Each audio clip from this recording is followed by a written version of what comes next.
ముందుగా వ్యూయర్స్ అందరికీ happy father's day. మరి ప్రతి ఒక్కళ్ళ లైఫ్లో నాన్నే ఫస్ట్ హీరో కదా. మరి అలాంటి హీరోనే నాన్న అయితే ఒక లెజెండరీ హీరోగా ఎంత బిజీ స్కెడ్యూల్లో ఉంటూ కూడా ఫ్యామిలీకి క్వాలిటీ టైంని స్పెండ్ చేస్తూ పిల్లల జీవితాలని దిశానిర్దేశం చేస్తూ వాళ్ళు కూడా ఇలాంటి అకేషన్స్ని ఎలా సెలబ్రేట్ చేసుకుంటారు, ఇలాంటి స్వీట్ మెమరీస్ వాళ్ళ లైఫ్స్లో కూడా ఎన్నో ఉంటాయి కదా. మరి అలాంటి స్వీట్ మెమరీస్ అన్నిటిని మనతో పాటు షేర్ చేసుకోవడానికి లెజెండరీ హీరో అక్కినేని నాగేశ్వరరావు గారి అమ్మాయి నాగసుశీల గారు ఫాదర్స్ డే సందర్భంగా మనతో పాటు ఉన్నారు. మరి ఆవిడని కలుసుకుందాం.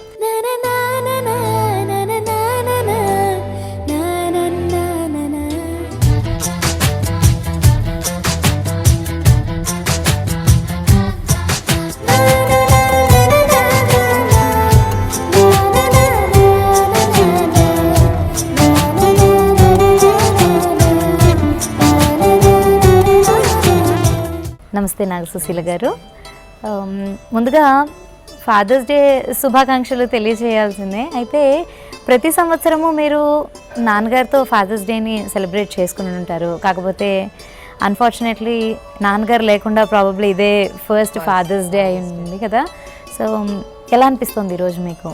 నేను మటుకు నాన్నగారిని చాలా చాలా మిస్ అవుతున్నా టుడే. ఎవ్రీ డే ఆయన పోయిన దగ్గర నుంచి I'm really missing him a lot. Okay. So నాన్నగారు ఉన్నప్పుడు ఫాదర్స్ డే ఎలా సెలబ్రేట్ చేసుకునేవాళ్ళు? నాన్నగారు ఉన్నప్పుడు ఒక్కసారి కూడా ఫాదర్స్ డే సెలబ్రేట్ చేసుకోలేదు. ఓకే. ఎందుకంటే ఆయనకి ఫాదర్స్ డే అంటే ఆయన ఎప్పుడు అంటున్నారు దట్స్ ఆల్ వెస్టర్న్, ఇది మనది కాదు ఫాదర్స్ డే.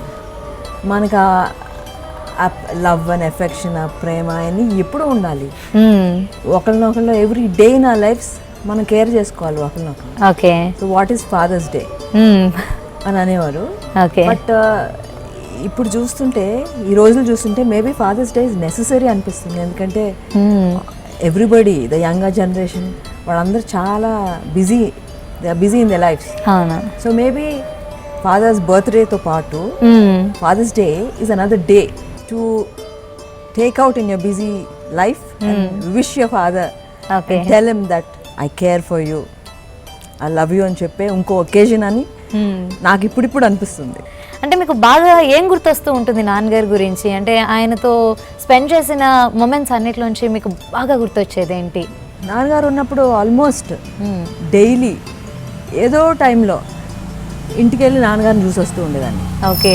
ఆ టైంలో ఆయన చూడగానే రామ్మ వచ్చి కూర్చో అని that I really miss that affection. And నేను ఎక్కడికి వెళ్ళినా, ఏ ఊరు వెళ్ళినా, అంతకుముందు అమ్మకి చెప్పేయలేదండి. లాస్ట్ 2 years బ్యాక్ అమ్మ చనిపోయారు. ఆఫ్టర్ దాట్ అలవాటు అయిపోయింది నాన్నకి చెప్పాలి. అదే ఊరు వెళ్తున్నాను నాన్న, అలాగేనమ్మా అని. సీ దట్ ఎఫెక్షన్ అది మిస్ అవుతున్నా. ఎందుకంటే 2 రోజులు కనపడకపోతే ఫోన్ చేస్తారు, ఏంటమ్మా బిజీగా ఉన్నావా, రావట్లేదు అని ఫోన్ చేస్తారు. మా ఫామ్ ఉంది ఆయనకి, అందరికీ తెలిసిందే కదా ఆయనకి అగ్రికల్చర్, కూరగాయలు అన్నీ ఇష్టం అని. సో ఆ ఫామ్ నుంచి ఆయనే కోసుకొచ్చి మా అందరికీ పంపిస్తారు ఆయన. Okay. So all those small things నేను చాలా మిస్ అవుతున్నా. ఓకే. సో అయితే నాన్నగారిని ఎక్కువగా కలుస్తూ ఉన్నారంటే తరచుగా, అంటే ఇప్పట్లో కొంచెం ఆయన యాక్టింగ్ అది మానేసేసి కొంచెం లీజర్గా ఉంటున్నారు కాబట్టి, సో కొంచెం అంటే ఒక 10-15 years వెనక్కి వెళ్ళిపోతే కనుక నాన్నగారు ఇంకా మూవీస్లో చేస్తున్నప్పుడు, అలాంటప్పుడు కనుక ఫ్యామిలీకి ఎలాంటి టైం స్పెండ్ చేస్తూ ఉండేవారు? ఆయన ఎంత బిజీగా ఉన్నా ఫ్యామిలీకి మటుకి చాలా ఇంపార్టెన్స్ ఇచ్చేవారు. ఎందుకంటే మేము అందరం ఎప్పుడు కలుసుకుంటూ ఉండేవాళ్ళు. మీకు తెలుసు కదా, లాస్ట్ గుర్తుకొస్తున్నాయి అట్లా చూసుంటారు అందరూ. మేమందరం ఫ్యామిలీ అందరూ కలుసుకుంటాం, కలిసి భోజనం చేయటం. అది నాన్న అమ్మాయి కలిసే స్టార్ట్ చేసింది అది. ఓకే. అమ్మ పోయినా కూడా నాన్న లాస్ట్ 2 years కంటిన్యూ చేశారు అది. ఓకే. దాట్ ఈస్ చాలా చాలా important to families to keep in touch. So ఇప్పుడు కూడా మేము కంటిన్యూ చేస్తున్నాం actually. Every Sunday maximum we try. ఎవరైతే ఊళ్ళో ఉన్నారో మేము అందరం కలుసుకుంటాం. ఇన్ఫ్యాక్ట్ ఈ కమింగ్ సండే కూడా అన్నయ్య పిలిచాడు, వై డోంట్ మనందరం కలుద్దాము, చాలా రోజులు అయింది కలుద్దాం అని. అయితే నాన్నగారి ప్రతి ఇంటర్వ్యూలో ఏ ఛానల్లో టెలికాస్ట్ అయినా కూడా ఎవరైనా చూసినా కూడా this is one point people get attracted to, ఏంటి అంటే అంత సచ్ సూపర్ స్టార్ అయ్యి ఉండి కూడా ఫ్యామిలీకి కూడా అంతే ఈక్వల్ ఇంపార్టెన్స్ ఇస్తున్నారు. వర్క్ విషయంలో అయితే తెలిసిందే 100% డెడికేషన్ ఉంటుంది అండ్ వెరీ పంక్చువల్ అని చెప్పి, వెరీ డిసిప్లిన్ అని చెప్పి. సో అలాగే ఫ్యామిలీ కూడా ఈక్వల్ ఇంపార్టెన్స్ ఇస్తారు, ఫ్యామిలీలో కూడా ఈ డిసిప్లిన్ అండ్ పంక్చువాలిటీ అనేవి కూడా మెయింటైన్ చేస్తూ ఉంటారు అని అంటూ ఉంటారు కదా. సో అది ఎంతవరకు నిజం అంటారు? We try. నాన్నగారు అంత పంక్చువల్గా ఉండలేమో కానీ మ్యాక్సిమం అందరూ ట్రై చేస్తారు ఫ్యామిలీలో ప్రతి ఒక్కరు. సో అయితే ఇలాంటి బిజీ స్టార్స్ ఎవరైనా కూడా ఇంటర్వ్యూస్లో చెప్తూ ఉంటారు కదా, నాకు ఫ్యామిలీ కూడా ఈక్వల్లీ ఇంపార్టెంట్, నేను వర్క్ ఎంత ఇంపార్టెన్స్ ఇస్తాను అని అంటూ ఉంటారు. అప్పుడు అనుకుంటూ ఉంటారు లేదు మేబీ ఇంటర్వ్యూ కోసం ఇట్లా అంటూ ఉంటారు అని చెప్పి. అది నిజమై ఉంటుంది, ఎందుకంటే వాళ్ళంతా బిజీగా ఉంటారు లైఫ్లో, అందరూ ఫ్యామిలీని మిస్ అవుతారు. సో మేబీ ఆ కొద్ది క్షణాలు, ఆ కొంత time it's very nice for them. So out of 3 daughters మీరు సెకండ్ కదా.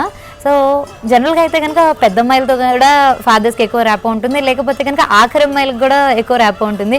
సో మీరు బీయింగ్ సెకండ్, సో ఎలాంటి ర్యాప్ ఉంది మీకు నాన్నగారితో? I think very close rapport. Okay. ఎందుకంటే ఆయనకి ఇంట్లో ఏది కావాలన్నా నన్ను పిలిచి అడుగుతారు, అమ్మాయి ఇది తెచ్చిపెట్టు, అది తెచ్చిపెట్టు. ఎస్పెషలీ ఆయన బర్త్డేస్ వచ్చినప్పుడు అది ఒక పెద్ద పండగ మాకు. సో ఆయన ఒక 1 week ముందు నుంచి అన్ని ప్రిపరేషన్స్ ఉంటాయి ఇంట్లో. 100 మంది వస్తారు వాళ్ళ కోసం, టు రిసీవ్ దెమ్ అండ్ అన్నీ చూడాలి. సో అవన్నీ మోస్ట్లీ నేను చూసుకుంటాను. ఓకే. సో జనరల్గా మనం వింటూ ఉంటాం కదా, ప్రతి ఫ్యామిలీలోనే చూస్తూనే ఉంటాము, గర్ల్స్ వచ్చేసి డాడీస్కి పెట్స్, అలాగే బాయ్స్ వచ్చేసి మమ్మీస్కి పెట్స్ కదా. అలాగా నాన్నగారికి అంటే అమ్మాయిలు అంటే ఎక్కువ ఇష్టమా, లేకపోతే అబ్బాయిలని కూడా ఈక్వల్గానే చూస్తూ ఉండేవాళ్ళ? లేదు, అందరూ ఆయనకి ఫ్యామిలీలో ప్రతి ఒక్కళ్ళు ఈక్వల్లే. చిల్డ్రనే కాదు, గ్రాండ్ చిల్డ్రన్ కూడా, ఓకే, ముని మనవరాళ్ళకి కూడా అందరూ ఈక్వల్లే ఆయనకి. ఓకే. ఇప్పుడు నాన్నగారి గురించి మరింత చెప్పుకోవాలి అనుకుంటే, నాన్నగారికి బాగా నచ్చే అంశాలు ఏంటి మీలో? ఐ థింక్ అందరితో మాట్లాడతాం, అందరిని ఎలా రిసీవ్ చేసుకుంటాం, బంధువులందరినీ ఇంట్లో, ఆయనకి చాలా ఇంపార్టెంట్. బికాజ్ ఆయనంతా punctual in his profession. Family చుట్టాలను కానీ ఫ్రెండ్స్ని కానీ ఇంటికి వచ్చిన వాళ్ళందరినీ అంతా బాగా రిసీవ్ చేసుకుంటారు. నేను ఎవరిని చూడాల, అది మట్టుకి మేము అందరం నేర్చుకున్నాం. ఎప్పుడు నేను ఆయన విసుక్కుంటూ నేను చూడాల. ఓకే. అంటే నాన్నగారికి అసలు ఎప్పుడు కోపం వచ్చేది కాదంటారా? వచ్చేది కానీ ఎంత తొందరగా వచ్చేదో అంతకంటే తొందరగా పోయేది. ఓకే. సో నాన్నగారిలో మీకు బాగా నచ్చే పాయింట్స్ ఏంటి? Is such a caring person. అసలు ఆ ప్రేమ అనేది ఎంత ఎఫెక్షన్ ఇస్తారో అదే నేను మిస్ అయ్యేది. యాక్చువల్లీ మేమందరం మిస్ అయ్యేది అదే. Is very very caring person.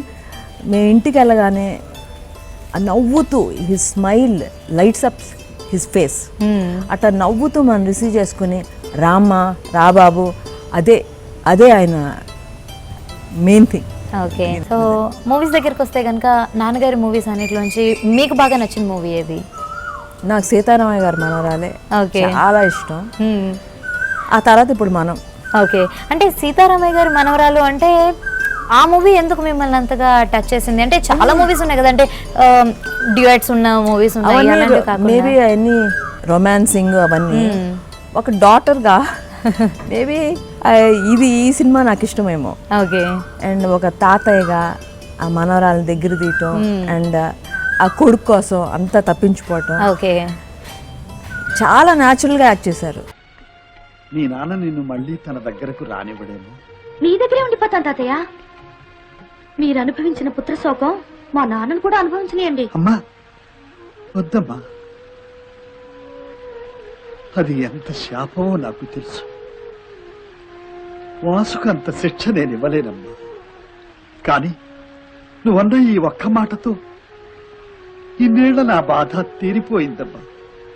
నేనేమీ నష్టపోలేదనిపిస్తుంది. 20 ఏళ్ల నా వేదన తెలుసుకుని నన్ను ఓదార్చడానికి వచ్చిన మా అమ్మవమ్మ నువ్వు. ఇప్పుడు మీ నాన్నకన్నా నువ్వే నాకెక్కువ అనిపిస్తున్నావమ్మా. మనం షూటింగ్స్ కూడా మీరు నాన్నగారితో పాటు వెళ్ళుంటారు కదా 1-2 times. సో లాస్ట్ మూవీ కాబట్టి, సో ఈ మూవీలో మీకు ఏమైనా మెమరబుల్ ఇన్సిడెంట్స్ ఉన్నాయా నాన్నగారితో సెట్స్లో? ద ఫస్ట్ టైం మేము వెళ్ళింది ఆయన గురించి, ఆయన క్యాన్సర్ వచ్చినప్పుడు చెప్పారు కదా అందరికి, ప్రెస్ మీట్ లాగా పెట్టి అందరికి చెప్పారు. That's the first time actually నేను సెట్కి వెళ్తాం. ఓకే. ఆయన మేమందరం ఉండాలని అడిగారనమాట. ఓకే. పిల్లలందరూ ఆయనతో ఉండాలి చెప్పినప్పుడు అని. So that was the first and it was very very emotional. మీకు అలవాటు ఉందా? అప్పుడప్పుడు నీకు ఈ పెళ్లి ప్రేమ సంసారం ఇష్టం లేదు కదా? I love you. I love you. Doctor అమ్మ మీ గురించి ఏం చెప్పిందంటే cut cut cut cut. What happen? ఏమైంది బాబు? నవ్వు లేకుండా రొమాన్స్ ఎలా వస్తుంది మాస్టర్? ఐ లవ్ యూ ప్రభువా.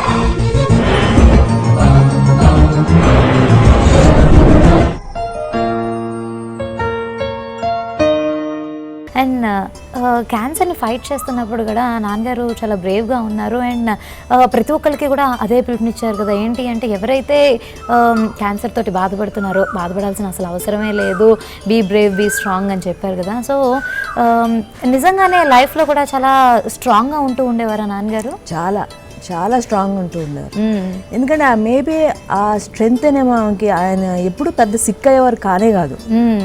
ఆ హార్ట్ ప్రాబ్లం తప్ప. ఓకే. అది కూడా ఈ టుక్ ఇన్ స్ట్రైడ్. అండ్ ఆ ప్రాబ్లంకి తగ్గ జాగ్రత్తలు అన్నీ తీసుకుని డయట్ కంట్రోల్ అవన్నీ చేసి I think Guinness book, you can get into the Guinness book because 74లో ఆయనకు బైపాస్ సర్జరీ చేశారు. Okay. That is 40 years. 40 years he lived without any problem. చాలా చిన్న చిన్న అప్పుడప్పుడు ఉండేవి కానీ అసలు ప్రాబ్లం లేదు. ఆయన హాస్పిటల్కి వెళ్ళటం చాలా తక్కువే. ఓకే. సో అంటే 40 years కూడా హెల్త్ అంటే హార్ట్ ప్రాబ్లం ఉండింది, బైపాస్ సర్జరీ చేయించుకున్న తర్వాత కూడా 40 long years చాలా హెల్తీగానే బతికి ఉన్నారు కదా. సో అంటే దీనికి ఆయన ఫుడ్ హ్యాబిట్స్ కొంచెం స్ట్రిక్ట్గా ఉంటూ ఉండేవారు డయట్ విషయంలో, అవి కూడా కొంచెం కారణమే అంటారా? Definitely. Okay. Main thing is attitude, that positive attitude. ఎందుకంటే ఎంత ఇదిగా ఉన్నా 88 అనుకుంటా. ఓకే. సెకండ్ బైపాస్ సర్జరీ కోసం అని యుఎస్ వెళ్ళాం. అప్పుడు I was there with him. లోపల తీసుకెళ్ళి ఆపరేటింగ్ రూమ్లోకి తీసుకెళ్ళి ½ an hourలో బయటికి తీసుకొచ్చేసారు. సర్జరీ నాట్ పాసిబుల్ అని. Okay. Because it's not possible అని ఓపెన్ చేసి మళ్ళీ కుట్లేసేసి తీసుకొచ్చేసారు. మేమందరం షాక్, ఇది నాట్ పాసిబుల్ అంటే. బట్ ఆయన చాలా పాజిటివ్గా తీసుకొని సరే చూద్దాం, ఇప్పుడు నేను I have to be even stronger, నా విల్తో నేను కాపాడుకుంటాను నన్నని. ఆఫ్టర్ దట్ 88 నుంచి ఎన్ని సంవత్సరాలు. మీరు చాలా చిన్నవాళ్ళుగా ఉన్నప్పుడు నాన్నగారు అప్పుడు షూటింగ్స్లో ఫుల్ టైం బిజీగా ఉంటూ ఉండేవాళ్ళు కదా. సో అలాంటప్పుడు మీరు కూడా నాన్నగారితో పాటు షూటింగ్స్కి వెళ్తూ ఉండేవాళ్ళ? వెళ్ళేవాళ్ళం. ఐ మీన్ మేబీ 8-9 years అప్పుడు. ఓకే. ఇంకా చిన్నప్పుడు అయితే అసలు నాన్నగారిని చూసేవాళ్ళమే కాదు. ఓకే. Full too busy. ఆయన మేము పొద్దున్న లెగిసేటప్పటికి వెళ్ళిపోయేవారు. ఓకే. మేము నిద్రపోయినాక వచ్చేవారు. సో అప్పుడు అసలు చూసేవాళ్ళమే కాదు. ఓకే. 8-9 years అప్పుడు. అప్పుడు హైదరాబాద్ మూవ్ అయినాక, దాట్ ఈస్ మేబీ ఇన్ 65, 66, 67 ఆ టైంలో ఆయన ఎలా ప్లాన్ చేసుకునేవారంటే సాంగ్స్ ఎనీవే అవుట్డోర్ తీయాలి, మా సమ్మర్ హాలిడేస్లో ప్లాన్ చేసుకునేవారు. ఓకే. సో కోల్డర్ ప్లేసెస్కి వెళ్ళి అంటే Ooty, Kodaikanal, okay, Horsley hills. So every year ఒక్కొక్క ప్లేస్కి వెళ్ళేవాళ్ళం. ఓకే. కొత్త ప్లేసెస్ మీరు చూసినట్టు ఉంటుంది, అలాగే షూటింగ్ కూడా మేము చాలా ఎంజాయ్ చేసాం. 1 month ట్రిప్. అక్కడ ఒక స్మాల్ బంగ్లో ఏదో రెంట్ చేసేసుకుని కుక్క పిల్లతో సహా అందరూ, ఓకే, ఎవ్రీబడి అందరూ వెళ్ళేవాళ్ళం. సో అలాంటి ఎంజాయ్మెంట్ ఏదైతే ఉండిందో మీకు మీ చిన్నగా ఉన్నప్పుడు, అలాంటి వాటి నుంచి మీకు ఏమైనా బాగా మెమరబుల్ ఇన్సిడెంట్స్ ఉన్నాయా? ఐ థింక్ బంగారు బాబు షూటింగ్. అప్పుడు మట్టికి మేము షూటింగ్కి వెళ్ళేవాళ్ళం అందరం కలిసి. ఓకే. చెంగావి రంగు చీర కట్టుకుని అది ఒక హిల్ మీద తీసారనమాట. Okay. So it was lot of fun. అది జగపతి మూవీ. ఓకే. దెన్ మా మావయ్య గారు కూడా Anumolu Subbarao garu Prasad art pictures. Okay. Prasad art పిక్చర్స్లో చాలా సినిమాలు చేశారు. సో ఆ సినిమాలకు కూడా కొన్ని సినిమాలకు వెళ్ళాం. ఓకే. అప్పుడు జయలలిత గారు హీరోయిన్, సో ఆ పాటలో అవన్నీ చాలా యూనో గుర్తుకొస్తే చాలా సంతోషం అనిపిస్తుంది. I mean happy memories. Okay. తర్వాత ఇంకా మీరు కొంచెం హైయర్ స్టడీస్కి వచ్చినప్పటి నుంచి అంత టైం ఉండేది కాదేమో షూటింగ్స్కి వెళ్ళడానికి చేయడానికి? ఉండేది కాదు, కానీ ప్రివ్యూస్ కానీ అప్పుడు శారది స్టూడియోస్కి వెళ్ళేవాళ్ళం అన్నమాట. Okay. The funny thing is ఆయన కొడతాం మట్టుకి నేను చూడలేకపోయేదాన్ని, విలన్ హీరోలు కొడుతుంటే. సో ఎప్పుడు ప్రొజెక్టర్ రూమ్లోకి వెళ్ళిపోయి ఒక స్టూల్ వేసుకుని ఎక్కి చూసేదాన్ని. వెన్ ఎవర్ ఫైటింగ్ వచ్చినప్పుడు ఆ స్టూల్ దిగిపోయేదాన్ని ఫర్ అ వైల్. ఓకే. ఎందుకంటే నాన్నగారిని వేరే వాళ్ళు కొట్టడం ఇష్టం ఉండదు, అది షూట్ కోసం అయినా కూడా. ఓకే. తెలుసు అది నిజం కాదు అని, బట్ స్టిల్. ఓకే. సో అయితే మరి మీ బ్రదర్ అండ్ సిస్టర్స్లో వస్తే కనుక ఓన్లీ నాగార్జున గారు మాత్రమే యాక్టింగ్ సైడ్ వచ్చేసారు. తర్వాత గ్రాండ్ చిల్డ్రన్లో నుంచి ఏఎన్ఆర్ గారి గ్రాండ్ చిల్డ్రన్ నుంచి చాలామంది వచ్చారులే. అయితే మరి మీ ఎవరికి అనిపించలేదా యాక్టింగ్లోకి రావాలి, ఏమైనా మూవీస్లో డైరెక్షన్ అంటే మీరు కూడా ప్రొడక్షన్లో ఉన్నారు, కానీ యాక్టింగ్ వైపు రావాలని అనిపించలేదా మీకు ఎప్పుడు? ఆ థాట్ కూడా రాలేదు. ఓకే.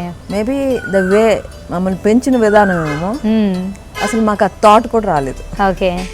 అంటే ఇప్పుడు నాగార్జున గారు హీరో అవ్వడానికి కూడా నాన్నగారు అంటే ఒప్పుకున్నారా? ఎందుకంటే దానిలో ఉంటున్నారు కాబట్టి ఆ లోటుపాట్లు అవన్నీ కూడా బాగా తెలుస్తూ ఉంటాయి కదా. సో ఎలా చెప్తూ ఉండేవారు అంటే హీరో అవ్వచ్చు, పర్వాలేదు, ఏ రిస్క్ తీసుకోవచ్చు ప్లాన్ ఎప్పుడు లేదు ఆయన. ఇప్పుడు నేను యాక్టర్ కాబట్టి నా పిల్లలు యాక్టర్స్ అవ్వాలి అని ఎప్పుడూ లేదు. ఆయన చదువుకోలేదు కాబట్టి ముందు చదువుకి ఇంపార్టెన్స్ ఇచ్చారు ఆయన, అందరూ చదువుకోవాలని. సో నాగార్జున తను మాస్టర్స్ చేసి తిరిగి వచ్చినాక, అమెరికా నుంచి తిరిగి వచ్చినాక ఐ వాంట్ టు యాక్ట్ అన్నప్పుడు మా అన్నయ్య ఎంకరేజ్ చేసి దెన్ వెళ్ళి నాన్నతో చెప్తే he was very happy. Okay. చాలా హ్యాపీ ఫీల్ అయ్యారు. నాన్నగారు when he was a busy ఆర్టిస్ట్గా ఉన్నప్పుడు మీరు షూట్స్కి వెళ్తూ ఉండేవాళ్ళు, నాన్నగారు కూడా చాలా బిజీగా ఉండేవాళ్ళు కదా. తర్వాత క్వాలిటీ టైం ఎప్పుడైతే ఫ్యామిలీతో స్పెండ్ చేయడానికి డిసైడ్ అయిపోయారో, ఇంకా మూవీస్ కూడా కొంచెం మెల్లగా పక్కకి పెట్టేసిన తర్వాత ఫారెన్ ట్రిప్స్ అన్న వేస్తూ ఉండేవాళ్ళ పిల్లలందరినీ తీసుకొని? అంటే మేము ఉండేవాళ్ళం. ఓకే. అప్పుడు ఆయన వచ్చేవారు అనమాట, సమ్మర్లోనే వచ్చేవారు. ఓకే. ఆయన హార్ట్ చెకప్ కూడా చేయించుకునేవారు అట్ దట్ టైం. తర్వాత 1 month ఉండేవారు. సో అందరం మేము ఒక మోటో హోమ్ ఓకే రెంట్ చేసుకుని, అంటే మొబైల్ హోమ్ లాగా రెంట్ చేసుకుని అందరం కలిసి, డ్రైవర్స్ చాలా మంది ఉండేవారు. నాగార్జున, మా బావగారు, మై హస్బెండ్, 3-4 డ్రైవర్స్ ఉండేవారు. So all of us group గా అన్ని తిరుగుతూ ఉండేవాళ్ళం. అండ్ మిగతా వాళ్ళు ఏదైనా అడ్జస్ట్ అయ్యేవారు, కానీ నాన్నకి భోజనం చాలా పర్టికులర్, ఏది పడితే తినరు. సో మోటో హోమ్ లో అన్ని కుకింగ్ స్టవ్ అన్ని ఉండేది. సో నన్ను పిలిచి రామా మన పని మనం చేసుకుందాం అని చెప్పి ఆయనకు కావాల్సినవి, నాకేమో ఉల్లిపాయలు కోసిచ్చేవారు, కూరగాయలు అన్ని కోసిచ్చి నన్ను వండమనేవారు. ఉల్లిపాయలు నీకు కళ్ళం నీళ్ళు వస్తాయి, నేను నా కళ్ళజోడు ఉంది అందుకు నాకు రావు, అందుకు నేను కోసి పెడతానని చక్కగా అండ్ ఆయన హీ వాజ్ ద ఫస్ట్ అందరికంటే ముందు లెగిసిపోయేవారు. సో ఒక్కొక్కరు లెగుస్తుంటే అందరికి మాకు టీలు కాఫీలు ఆయన పెట్టించేవారు. So sweet. So all those things. So ఇలాగే ఇప్పుడు ఫుడ్ గురించి వచ్చారు, ప్రిపరేషన్ గురించి కూడా వచ్చారు కదా. సో నాన్నగారికి బాగా ఇష్టమైన ఫుడ్ ఏంటి? అన్నీ మన పల్లెటూరి ఇష్టం. గుమ్మడికాయ దప్పడం అని, పచ్చళ్ళు అంటే చాలా ఇష్టం. మామిడికాయ పచ్చడి ఇంట్లో పడతాం, అదొక పెద్ద థింగ్, పండుగలాగా అనమాట. ఎవ్రీ ఇయర్ మామిడికాయ పచ్చడి పడతాం. అందుకని ఈ ఇయర్ కూడా ఆయన లిస్ట్ రాసుకున్నారు, ఎవరెవరికి మామిడికాయ పచ్చడి పంపించాలి. ఓకే. ఇంట్లో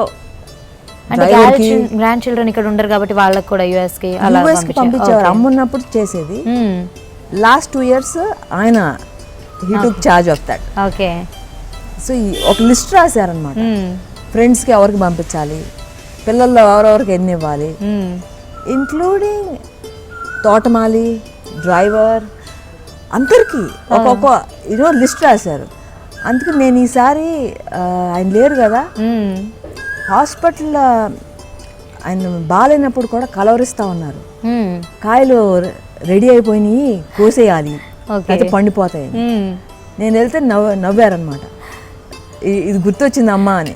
అందుకు నేను ఈ ఇయర్ తోటలో కాయలే కోసి పచ్చడి పట్టి అందరికి పంపి ఆయన లిస్ట్ ప్రకారం ఇవ్వాలని చెప్పి ప్రతి ఒక్కరికి ఇచ్చా.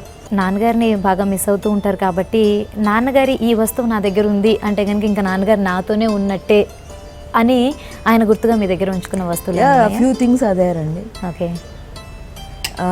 నాన్నగారు రూమ్లో ఎక్కువ లాస్ట్లో బెడ్లో ఉండేవారు ఎక్కువ, అంటే సర్జరీ వల్ల నీరసంగా ఉండి.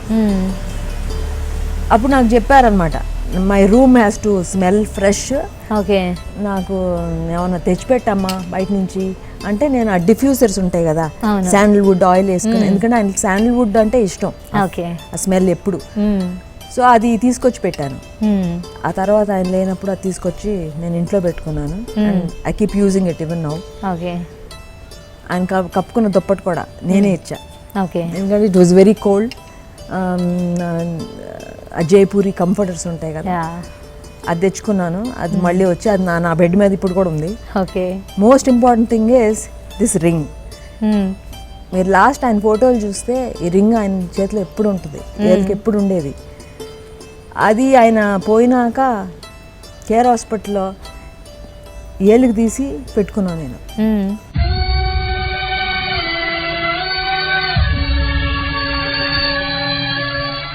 That is very precious to me.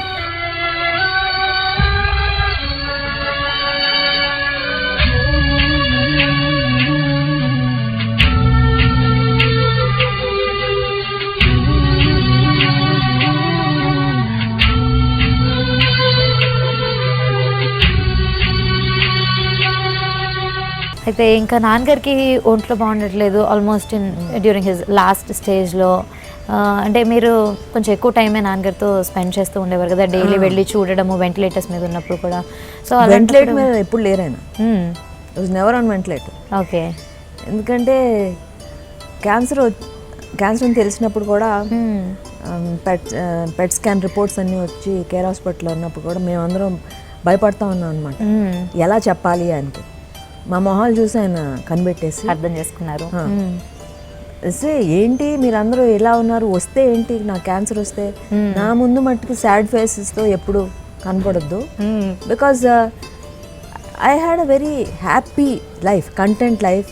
నేను అనుకుంది అన్నీ సాధించాను, నాకు అన్నీ బాగా జరిగినాయి. I'm very happy. ఈ ఫాదర్స్ డే సందర్భంగా ప్రజెంట్ చిల్డ్రన్కి మీరు ఏమైనా మెసేజ్ ఇవ్వాలనుకుంటున్నారా? అంటే ఆల్ దోస్ ఫాదర్స్, మనము ఫాదర్స్ అందరికీ మీ పిల్లల్ని బాగా చూసుకోవాలి. నాన్నగారు ఎలా మామూలు చూసుకున్నారో దాంట్లో ఐ థింక్ 10% చూసుకున్నా everybody will be happy. And main thing, పిల్లలందరూ టేక్ టైం.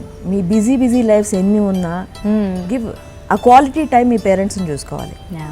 ఎందుకంటే వాళ్ళు ఉన్నప్పుడు కాదు, ఒక ఎంటీ చైర్ చూస్తేనే మీకు తెలుస్తుంది ఆ బాధ ఏదో ఆయన లేరని. సో అందుకని మీ బాగా చూసుకోండి, మీ పేరెంట్స్ని బాగా చూసుకోండి. First give the love and affection they need in their old age especially. మరి నాన్నగారికి ఆఖరి కోరిక అంటూ ఏమైనా ఉండిందా which you want to fulfil it for your dad? ఆయనకి సమాజానికి కూడా ఏదో ఒకటి చేయాలి, పల్లెటూర్లకి ఏదో ఒకటి చేయాలి, రామాపురంకి ఏదన్నా చేయాలి అని జన్మభూమి, అక్కినేని జన్మభూమి ట్రస్ట్ కూడా స్టార్ట్ చేశారు. ఓకే. ఏంటంటే హాస్పిటల్లో 2 days ముందు కూడా నేనే ఉన్నాను అనమాట. ఆ రోజు సండే ఆయన నిద్రలో కలవరిస్తూ ఉన్నారు. అప్పుడు ఆ నర్స్ నన్ను పిలిచింది, నేను బయట కూర్చున్నాను, ఆయన పడుకున్నారని పిలిస్తే వెళ్ళింటే పక్కన కూర్చున్నాను.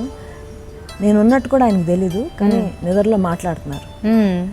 ఊర్లో చెరువులు బాగు చేయాలి, రోడ్లు వేయాలి, పిల్లలకి చదువులు చెప్పించాలి అన్నీ ఇవన్నీ మాట్లాడుతున్నారు అనమాట. మనం చాలా చేయగలం, సమాజానికి చాలా చేయగలం, కానీ అన్నీ చేయలేం. కొన్నైనా చేయడానికి మనం ప్రయత్నించాలి. సో అది మేమందరం కూర్చుని తప్పకుండా we want to do something about it. ఈ ఫాదర్స్ డే సందర్భంగా మీకు నాన్నగారితో ఉన్న అనుబంధాన్ని మాతోటి అలాగే మా వ్యూయర్స్ అందరితోటి చాలా చక్కగా షేర్ చేసుకున్నారు. అలాగే నాన్నగారి ఆఖరి కోరిక ఏదైతే ఉందో అది డెఫినెట్గా తీర్చడానికే మీరందరూ కూడా ఆల్రెడీ స్టార్ట్ చేశారు అని అంటున్నారు కదా. సో అది కూడా తొందరగా సక్సెస్ఫుల్గా కంప్లీట్ చేయాలని కోరుకుంటూ సెలవు తీసుకుంటా. నమస్తే. సో చూశారు కదండి ఏఎన్ఆర్ గారితో ఉన్న అనుబంధాన్ని, స్వీట్ మెమరీస్ని నాగసుశీల గారు అంత చాలా చక్కగా షేర్ చేసుకున్నారు కదా. మరి ప్రతిరోజు కూడా పిల్లలు తమ తల్లిదండ్రులను మర్చిపోకూడదండి, కృతజ్ఞతా భావంతో ఉండాలి. మరి ఇలాంటి అకేషన్స్ అంటే ఫాదర్స్ డే కానీ, మదర్స్ డే కానీ, ఇలాంటి అకేషన్స్ అన్నీ కూడా పిల్లలు పేరెంట్స్కి చెప్పడం అనమాట. That daddy or mummy we care for you అని చెప్పడానికే ఇలాంటి అకేషన్స్ అనేవి ఉన్నాయండి.